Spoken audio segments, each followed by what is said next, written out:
Morning. তো সকাল সকাল কোথায় যাচ্ছি আজকে? চলুন না আগে জায়গায় যাই, তারপরেই দেখি কোথায় যাচ্ছি। তো আজকে আমার দুই গপুকে সাথে নিয়ে নিয়েছি। দুই গপু আছে, আমি আছি, মা আছে, বড় বৌদি আছে আর পিতিও আছে। তো আর দাদার একটা বন্ধু ছিল আর দাদা আছে।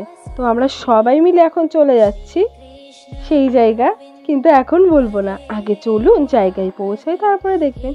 তো রাস্তায় যেতে যেতে খুব মজা করছিলাম আর গপুদেরও খুব আনন্দ পাচ্ছিল। গপুরা কিন্তু হাসছিল।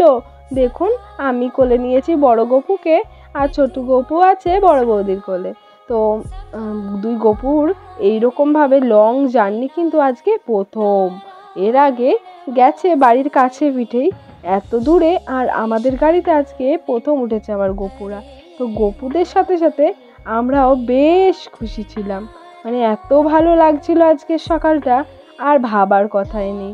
তো দুই গপু মিচকি মিচকি কিন্তু হাসি দিচ্ছিল আমাদের সাথে সাথে।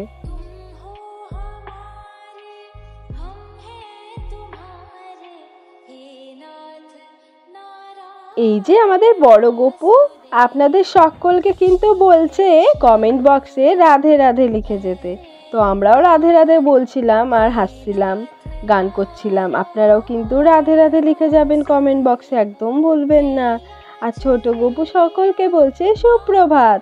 তো সকাল সকাল উঠেছে, তো ছোট গপু এখনো ঘুমে ঢুলু। আর বড় গপু খুব আনন্দ পেয়েছে, জানলা দিয়ে একটু দেখছে আমার গপু বাইরের দৃশ্যটা কেমন। আমার গপুরা তো আজকে এত দূর প্রথম এসছে, এর আগে তো এত দূর আসেনি। তাই আমার গপুরা খুব এক্সাইটেড আর আমার গপুদের সাথে আমরাও খুব এক্সাইটেড।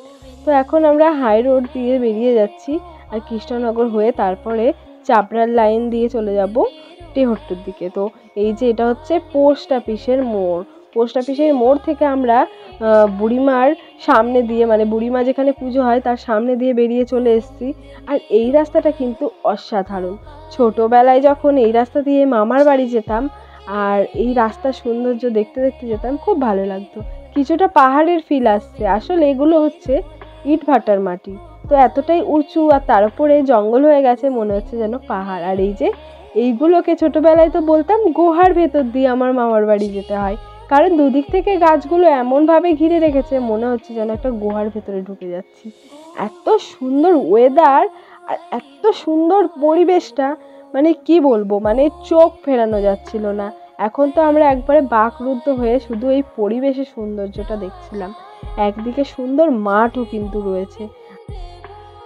দেখতে দেখতেই কখন পৌঁছে গেলাম বুঝতেই পারলাম না। এখন চলে এসেছি টেহট্টু বড় মোড় থেকে একটু দূরে গরিবপুর বলে একটা জায়গা, আর এখানেই হয় ছিন্নমস্তা মায়ের পুজো। তো 1 মাস ধরে মায়ের পুজো হয় প্রত্যেক শনি মঙ্গলবার, আর তার সাথে হয় বড় মেলা। তো সেই পুজো দিতেই আজকে এসেছি। আসলে অনেক দিন ধরেই মায়ের খুব মন টান ছিল এই ছিন্নমস্তা মায়ের জন্য, তাই কোনো কিছু না ভেবেই মা তো আসবেই, আর মায়ের সাথে আমরাও পেজ ধরেছি, আমরাও আসবো। আর ভালো লাগছে এটাই যে আজকে আমরা সবাই মিলে এসেছি। প্রিয় মানুষগুলো সবাই প্রায় আছে, তবে বড়দাদা নেই। বড়দাদার জন্য একটু খারাপ লাগছিল, ও আসলে আরও ভালো হতো। কিন্তু যাই হোক, পরে আবার কোনোদিন মায়ের ইচ্ছা হলে সবাই মিলে আবার আসবো। এই যে বড় বৌদি মাথা নিচু করে যাচ্ছে মায়ের কাছে একদম, আর পেছনে রয়েছে আর একজন, মানে পিতি আর ছোটদাদা আর দেবাশিস গাড়িটাকে গ্যারেজ করে তারপরে চলে যাবে মায়ের মন্দিরে। আসলে ওদের জন্য আর আমরা দাঁড়াইনি, কারণ আমাদের পুজোর যে ডালা, সেই ডালা কেনার রয়েছে, তার জন্যই গড়গড়িয়ে চলছি আমরা সেই দিকে। তো অনেক দিন আগে এসছে মা, মানে এখানে মায়ের বাপের বাড়ি। তো সেই ছোটোবেলায় আসতো, বিয়ের পরেও অনেক কবার এসছে, তবে বেশ কিছু বছর আর এই দিকে আসা হয়নি। তো সব কিছু যখন চেঞ্জ হয়ে গেছে সব জায়গায়, এই জায়গাটাও অনেকটাই চেঞ্জ হয়েছে। তার জন্য কিছু চেনার উপায় আর নেই যে কোনখানে মন্দির, তার উপরে আবার মেলা বসে সব কিছু ঢেকে দিয়েছে। তারপরে দেখলাম এখানে মায়ের মন্দিরটা সুন্দর করে নতুন করে করা হচ্ছে, আর এখন আমরা ঠিক মায়ের মন্দিরের সামনেই রয়েছি। তো এই মন্দিরটা বড় সড়ো করেই করা হচ্ছে, এখনও কাজ চলছে। তো সেই জন্য ভালো করে মন্দিরটা আপনাদের দেখালাম না। মন্দিরটা হয়ে গেলে অবশ্যই আর একবার আসবো, মাকে পুজো দেবো আর আপনাদের দেখাবো। তো এই যে ছোট গপু বড় গপু শীতে একবারে জপ হয়ে গেছে। আমাদেরও ঠান্ডা লাগছে, পিঠে তো মানে একবারে ওন্না না আঁচলটাকেই মুড়ি দিয়ে দিয়েছে। আর এখানে বাটার সিস্টেম দেখুন, সন্দেশগুলো এত সুন্দর সাজানো, আর তার সাথে প্রত্যেক বাটায় কিন্তু 5টা করে ফল রয়েছে। এমন কিছু কিন্তু দামও না, 50 টাকায় 5টা ফল, সন্দেশ, ধূপ, মোমবাতি যদি পেয়ে যান আর কি চাই। তার সাথে আলতা সিঁদুরও রয়েছে। মানে এটা আমার অসাধারণ লাগলো যে 50 টাকায় এত কিছু। আমি কিছুদিন আগেও নৈহাটি গেছিলাম, তো সেখানে 50 টাকার তো কোনো মানে ভালো ডালাই নেই, আর যদিও বা আছে তাতে যা আছে আপনার মনে হবে না যে আপনি ওই ডালা নিয়ে মায়ের কাছে যান। তো এটা বেশ ভালো লাগলো আমার জায়গাতে, মানে ব্যবসার থেকে মাকে মানে ভক্তি ভরে তারা দিচ্ছে 50 টাকায় এত কিছু, তো অবশ্যই ভালো লাগবে। তো চলে আসলাম ডালাটা নিয়ে, এই যে শ্রী শ্রী ছিন্নমস্তা মায়ের পুজো। আর এই জায়গাটার নাম গরিবপুর। তো এখানে আমরা সবাই লাইনে দাঁড়িয়ে রয়েছি, ভেতরে যারা আছে ওনাদের পুজো হয়ে গেলে আমাদের ঢুকতে দেবে।